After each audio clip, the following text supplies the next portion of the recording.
tainted applesauce puree pouches made by Wanabana.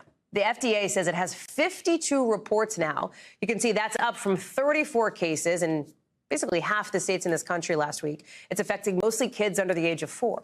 No amount of lead is safe for kids, but it's actually in a lot of stuff, from dry cereal to yogurt, even some veggies. The FDA is now suggesting putting those limits on lead in food. In a statement, a spokesperson tells us the agency should be able to finalize the new guidelines by early 2025, but any rules may not take effect until after that. Dr. Akshay Syal is joining us now. Okay, so what is the thing that parents need to know to calibrate their level of concern here about the possibility of lead in these pouches specifically and lead in food more broadly? Hey, Hallie, good evening. Yeah, so there's 3 brands right now that we're concerned about in terms of lead exposure. One of them, and the most prominent here, being Wanabana. So I would say for your parents out there and your viewers out there who have children who may have been exposed to these things, it's really, really important you bring these up with your doctor, because, Hallie, lead is something that is very easy to test for. We can do blood tests. It actually shows up fairly quickly after exposure in a blood test. But, Hallie, this is something that can hang around in the body for a while. The half-life for lead in blood is about a month. In bone, it can be years and years. So this is something that if you were exposed or you think you may have been exposed, you absolutely want to bring this up, because it is something we can test for. It is something that we can even treat. There are things you can do to reduce lead in the body. But, Hallie, definitely very concerning, and we're waiting more from the FDA right now. Does it affect kids more than adults, the idea of lead in the system, just because they have smaller bodies, they're a smaller mass?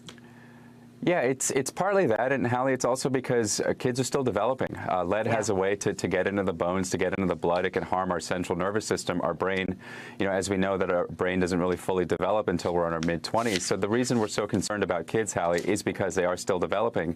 And on a separate note, Hallie, the FDA recently put out an advisory saying they're going to be recommending really strict precautions on food going forward in children. That guidance is supposed to take effect sometime in 2025. And for some context, Hallie, this applesauce, this Wanabana cinnamon applesauce, it's about 200 times above the level that's recommended by the FDA in that guidance. So definitely something you want to be concerned about, especially if you're exposed. Is it typical for a new FDA regulation like this to have such a long lead time? Here we are, end of 2023. We're looking at maybe 2025 later into the year before it actually goes into effect. Yeah, it is typical. And, Hallie, the goal really outlined here by the FDA is about a 20 to 24% reduction in levels of lead found in kids. And it's really targeted those under the age of 6, as you mentioned, because those are really where we see the most profound effects of lead on the body. Thanks for watching. Stay updated about breaking news and top stories on the NBC News app, or follow us on social media.